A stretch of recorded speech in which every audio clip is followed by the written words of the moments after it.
Hi everyone, my name is Lindsay Ives and I'm from Embry-Riddle Aeronautical University. And I'm Todd Ruecker from the University of New Mexico. We would like to thank Hugh Jarvis for inviting us to speak with you today about our article that recently came out in TESOL Quarterly called White Native English Speakers Needed, the Rhetorical Construction of Privilege in Online Teacher Recruitment Spaces. We're going to talk a little bit about this article and what brought us to it, and we certainly welcome emails if you have any questions or comments about this. So, a little bit of background. Both of us have taught abroad, myself in Korea and Todd in the Czech Republic. And when we met, we talked about our shared interest, both in teaching abroad and in theorizing issues that affect people teaching abroad. And we found out that we were both interested in the intersection of white privilege and native English speaker privilege. They have a lot in common and often they work together. For instance, both have very serious material consequences and both are normalized and reproduced through everyday interactions and texts. And so we wanted to look a little bit more into that. And Todd will tell you about how we did it. Okay, thank you. And so based on our initial personal interests and our personal experiences, we investigated the previous research on this. I've been investigating this for a few years and brought Lindsay in to work with me on this article. And for those familiar with the research on native English speaking privilege and the hierarchy in English language teaching, you can see there's been a lot of research focused on hiring prejudice, and then student preferences for native English speaking teachers. Also the role legal discourses play in constructing native speaker privilege, and then also the intersections of racism and native speakerism. And so, in particular, relevant for the article we wrote for TESOL Quarterly is recent studies on recruitment discourses. There's only been a few studies on this particular topic, more formal studies, and that's kind of the kind of work that was guiding our own research. For instance, Ali Fawad-Salvi, in a 2010 piece, analyzed 38 ads from the TESOL Career Center and 211 ads from Dave's ESL Cafe, and so looked at these online job posting boards. And he found that about 60% of TESOL ads and 75% of the Dave's ESL ad had this native English speaking teacher requirement. And he found there was a number of other requirements such as the variety of English, location of degree attainment, and residence and citizenship concerns as well.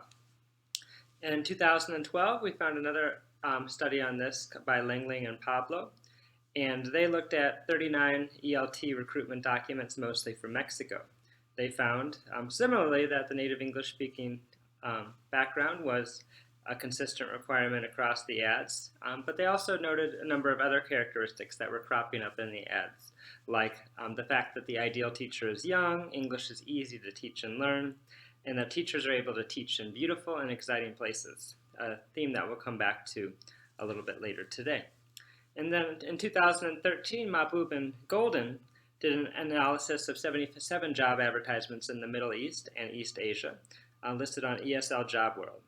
And they found that 88% of those advertisements were discriminatory in some way, with the primary forms of discrimination being native speaker status or nationality, which the two often intersect as well. They found that, interestingly, advertisements for jobs in the Middle East placed more emphasis on professional qualifications, such as 89% required a university degree versus only about half of the overall set they analyzed, and then also on experience as well. They found that age, gender, racial discrimination were less commonly stated but present in a handful of advertisements. In starting this project, we felt that it would be important to look at online discourses, which some of the previous studies had a little bit in some sort in terms of looking at like online job bulletin boards, for instance. But we were particularly interested in websites. We find that ourselves and then also a number of other teachers looking to teach abroad, that might be the first place they start by a simple Google search, for instance. And as some of the research has increasingly pointed to the way that websites and online discourses can increasingly construct the realities that surround us. And so with that in mind, we pursued critical discourse analysis as the best kind of framework for analyzing this data. For those unfamiliar with this, critical discourse analysis focuses on uncovering the ways in which discourse create and recreate power hierarchies in society. As opposed to traditional discourse analysis, it takes an explicitly critical focus and really considers those power relations, which is relevant when thinking about native speaker privilege. It recognizes that micro-interactions reproduce macrostructures. So an individual website, while seemingly harmless maybe in itself, is part of a network of discourses that help shape the world and shape the prejudice that we face in the profession. It can focus on both visual and textual, something we did in our analyses and helped us, again, focus on those online discourses. And it can focus on the sentence level or more broadly on larger sections of discourse. And so in our article, for instance, we did both types of analyses. And so we initially found the websites for analysis by, as I mentioned earlier, by starting with Google. So doing simple search terms such as teach English, teach abroad, teach EFL, English schools with name of a particular country, teach English, name of a particular country. And so our selection criteria, realizing that there was a ton of sites out there, we needed to remain relatively focused, which we wanted the site to be in English, meaning it was targeted towards foreign teachers. It was also needed to be a recruitment space for specific schools or programs, often partnered with the TEFL certification program, and not just a repository of freely posted ELT ads such as Dave's ESL Cafe, work that was reported on in different studies. And then also the sites needed to recruit for teaching jobs in China, Japan, Korea, Taiwan, or Thailand. We decided to focus on those countries. Their schools and their recruitment agencies had some of the largest online presence in our searches and are a popular destination for ELT teachers. And so we ended up with 59 sites for analysis, and these range from TEFL certification types to global recruitment sites, towards sites oriented towards a cultural exchange, gap year, and then also specific recruitment school sites for specific countries. The most common number there was from Korea, which we found 15 sites we analyzed. And so based on a preliminary review that we conducted separately, we developed a list of topoi, kind of topics that we would be looking at, and encode the different websites based on these different characteristics and the presence of these different characteristics. These kind of divided broadly into four large categories, which were teacher qualifications, benefits, work environment, and country description. So we developed a matrix with 20 characteristics around these four different areas, and then we also used WebCorp, which was a web corpus analyzer, to sort through these sites, many of which had upwards of 50 pages. So this helped us sort through the sites and find the presence of particular trends, words, etc. More efficiently. So now I'm going to talk a little bit about some of the overall findings from all of the websites that we looked over. In terms of qualification, the analysis showed that the native English speaker requirement is still very much present, and it showed up, in fact, in 81% of the sites. Some of the sites, such as the Modern English School in Japan, were very explicit about it. They had a quote in all bold that said, "We do not accept applications from non-native English speakers and those not resident in Japan." Another Japanese site indicated that they will consider non-native English speakers, but the language in the quote where they were talking about that made it seem like they were actually trying to justify the fact that they even would consider non-native English speakers to their audience. Korea and Taiwan's immigration requirements seem to be driving the creation of the rigid standard for native English speakers because they require that status as measured by holding a passport from a largely white native English speaking country such as the United States, Canada, Australia, New Zealand, the UK, Ireland, and sometimes South Africa. It's important to note that India was never included on any of those lists, despite the fact that English is the official language of the education system. Supporting the image that the ideal English teacher is young, inexperienced, and enthusiastic, age was one of the most common methods of discrimination in the sites that we saw. One Korean site had a quote that puts it very bluntly. It says, "If you look old, gray-haired, bald, or tired-looking, then job offers will be minimal." It does not seem to matter to employers that you are highly qualified or have excellent previous teaching experience. End quote. Likely because of the stigma surrounding race prejudice, we did not see anything but one mention of race on the sites, and it was buried in a Q&A section. It said, quote, "It is difficult for non-Caucasian people to find employment teaching in Korea. There is an image that most schools have in their head of who they want to hire." Now we're going to take a look at one of the websites that we analyzed for the article. They recently released a new website, and it's TESOL Heaven. So the very name of the website implies that teaching English is a heavenly experience, which is emphasized at the top of the page. We see teaching abroad, paid teaching abroad, and paradise locations. So they're emphasizing the payment, and they're also emphasizing kind of this idea of paradise or exotic in terms of location. So here, right across the front page, we see a profile of one of their English teachers, Jessica, who is unsurprisingly white. And notice how the program has changed her life and that it has opened the door to future teaching abroad programs anywhere in the world. So emphasizing the ability to travel around teaching English. And Lindsay will talk a little bit about this diagram that's right below that, which kind of sums up essentially our argument that we make in the article. Yes, this diagram perfectly illustrates our findings, even though it actually was not on the website at the time that we did this analysis. So one of our main arguments was that these websites advertise positions teaching abroad not so much as serious occupations, but more as opportunities for vacation and adventure.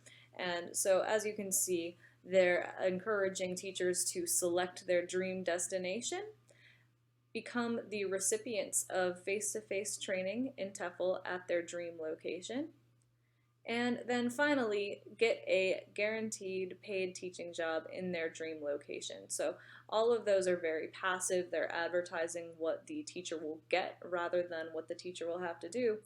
We do see an image of a teacher standing in front of the classroom, but it's accompanied by someone with a very big bag of money. Okay. And so yeah, you can kind of see these images in here with the palm tree and the sun, implying exotic, implying paradise. And the fact that their training course, which is only a 3-week training course, carries the credentials that a more formal education might. And again, as Lindsay noted, they emphasize the payment, which is often actually low given the transience of these native English-speaking teachers. So you look at some of the sites they have Puerto Vallarta, Prague, Buenos Aires, Cusco, these kind of exotic, exciting destinations. So again, they're selling teaching as a destination and more so than a profession.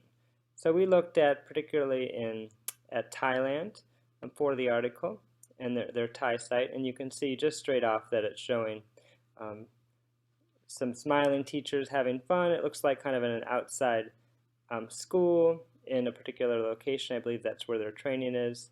And they talk about, again, that emphasize the idea of traveling anywhere in the world. And you scroll down here, they emphasize this training, this face-to-face training, this complimentary resort accommodation, paradise location, teach English abroad anywhere, again, travel anywhere in the world, guaranteed paid teaching job, and then this idea that it's one of the most popular countries and that it's very easy. We have just 2 program start dates each year.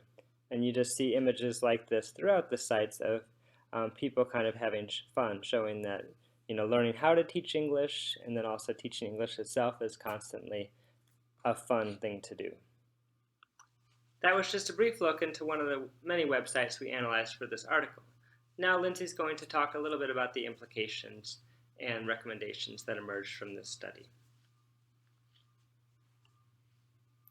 One thing that I noticed is that these videos indicate that what George Lipschitz calls the possessive investment in whiteness extends beyond the United States borders.